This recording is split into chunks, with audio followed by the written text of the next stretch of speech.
Ada kalanya maksud anugerah kebaikan dari Allah itu ia dapatkan melalui wahyu, berarti dia kafir.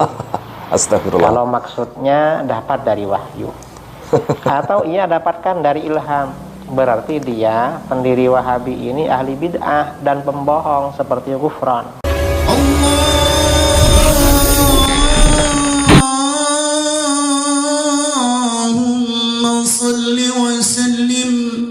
Selamat datang di channel yang inspiratif dan informatif, menyajikan data dan fakta dengan menyadarkan Al-Quran dan Sunnah sebagai tolak ukur kebenaran secara kritis, adil, dan mencerahkan.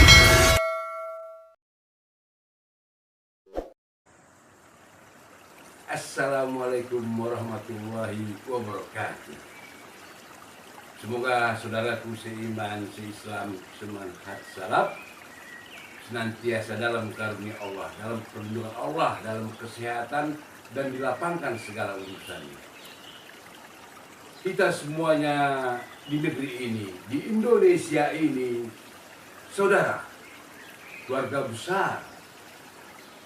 Maka jangan heran apabila di antara keluarga kita ini ada yang salah paham, ada yang gontok-gontokan. Itulah keluarga besar. Tapi bukan berarti kita membenci. Bukan. Nggak boleh sesama umat Islam saling benci, membenci. Apalagi saling dengki, mendengki. Apalagi saling fitnah, memfitnah. Itu nggak boleh. Oleh karena itulah yang masih ada membenci kepada saudaranya, kita kasih tahu bahwa itu tidak baik. Apalagi yang memfitnah, itu lebih parah lagi. Di Al-Quran Allah sudah menjelaskan, fitnah itu lebih kejam dari pembunuhan. Kita sudah tahu kan apa itu disebut fitnah? Fitnah adalah sesuatu perkataan yang kita tuduhkan kepada seseorang, padahal orang itu tidak melakukan apa yang kita katakan. Insya Allah kita senantiasa berusaha mentaati Allah, mentaati Rasulullah, mengikuti petunjuk Al-Quran, mengikuti petunjuk mengamalkan sunnah Rasulullah. Walaupun orang-orang fasik, orang-orang kafir, musyrikin tak menyukai kita, nggak apa-apa. Itu urusan mereka nanti kepada Allah. Yang penting kita sesama muslim adalah bersaudara. Kalau memang orang itu bersalah, tunjukkan data-data, fakta-faktanya. Baik melalui buku-buku yang ditulisnya sendiri, atau perkataan-perkataan yang diucapkannya. Jadi jangan kita mengatakan si A pencuri, si A maling. Segala keburukan kita katakan kepada si A. Karena yang mengatakan itu kita. Si A sendiri nggak pernah mencuri. Si A sendiri nggak pernah jadi maling. Ini fitnah. Mari kita dengarkan. Seperti yang diucapkan saudara kita ini. Ya Pak Kiai. Kita ikuti ya. Apa yang dikatakannya tentang Syekh Muhammad bin Abdul Wahab?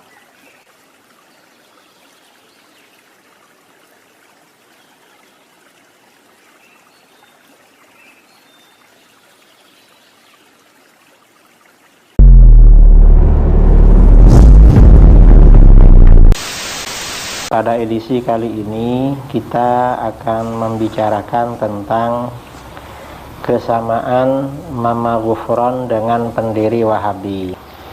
Ini mengapa perlu dibahas? Karena setelah kita menyampaikan ajaran Ghufran, bahwa ajaran Ghufran ini berbahaya. Orang Wahabi mengejek, katanya itu karena latar belakangnya NU. Padahal bukan itu. Bukan karena NU-nya. Terus apanya? Nah, ini kita akan membuktikan bahwa pendiri Wahabi tidak ada bedanya dengan Ghufran. Ini kalau pengakuan Mama Ghufran ya, gimana? Yang kufur, Kufur. atau sesat. Ghufran ini aku dapat tanda tangan Allah dan mengaku belajar langsung kepada Allah selama 40 tahun. Ini pengakuan ghufran. Kalau pengakuan pendiri Wahabi beda lagi. Gimana? Beda ya, Kata gimana? pendiri Wahabi, aku kabarkan tentang diriku pada kalian. Demi Allah yang tiada Tuhan selain Dia, aku telah menuntut ilmu, dan orang yang mengenalku meyakini aku mempunyai pengetahuan. Padahal pada waktu itu aku tidak mengetahui makna la ilaha illallah, dan aku tidak mengetahui agama Islam. Sebelum kebaikan yang Allah anugerahkan ini dianugerahkan kepada dia. Demikian pula guru-guruku, tidak seorang pun dari mereka yang mengetahui hal itu. Ini pengakuan pendiri Wahabi. Dalam pengakuan di atas, pernyataan di atas, pendiri Wahabi mengaku bahwa sebelumnya ia tidak mengenal makna kalimat tauhid la ilaha illallah dan tidak mengenal agama Islam sebelum kebaikan yang Allah anugerahkan kepadanya. Sebelum kebaikan yang dianugerahkan Allah kepadanya. Ada kalanya maksud anugerah kebaikan dari Allah itu ia dapatkan melalui wahyu, berarti dia kafir. Astagfirullah. Kalau maksudnya dapat dari wahyu. Atau ia dapatkan dari ilham, berarti dia, pendiri Wahabi ini ahli bid'ah dan pembohong seperti Ghufran. Dalam pengakuan di atas, pernyataan di atas, pendiri Wahabi mengaku bahwa sebelumnya ia tidak mengenal makna kalimat tauhid la ilaha illallah dan tidak mengenal agama Islam. Ada kalanya maksud anugerah kebaikan dari Allah itu ia dapatkan melalui wahyu, berarti dia kafir. Kalau maksudnya dapat dari wahyu. Atau ia dapatkan dari ilham, berarti dia, pendiri Wahabi ini ahli bid'ah dan pembohong seperti Ghufran.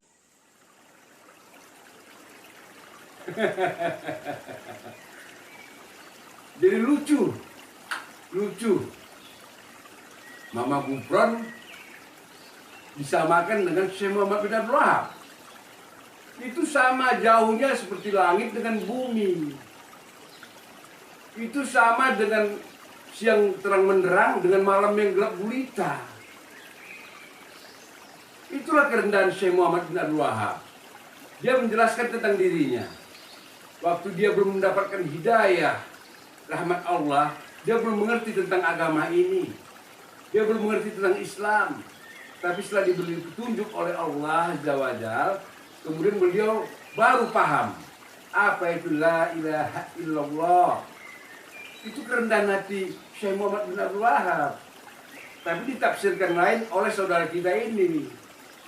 Ya semoga lah beliau makin tua nanti, makin sehat akalnya, makin bersih hatinya.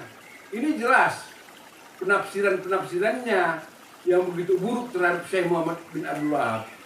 Karena rasa dengki. Makanya oleh karena itu kita kalau mau melihat biografi seseorang, kita harus pelajari nih, siapa yang bicara.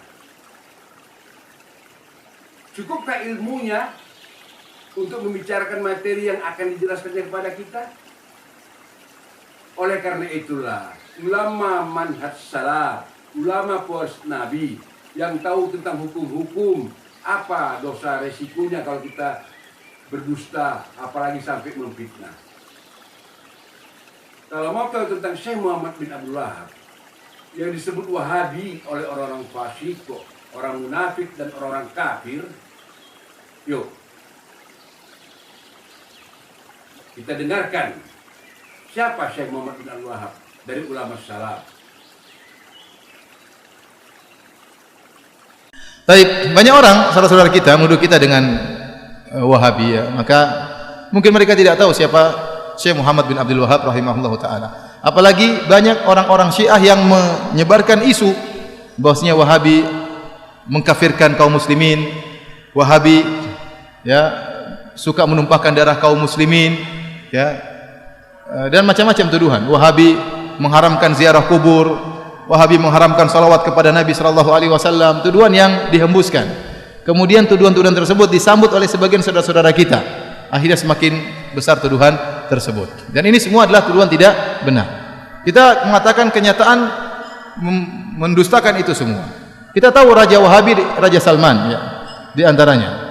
Hafizahullah taala. Hari ini saya baru dapat kabar dia menyuruh seorang wartawan diberhentikan dari pekerjaannya dan koran dipermasalahkan, dikasuskan. Kenapa? Karena wartawan tersebut memuji dia berlebihan.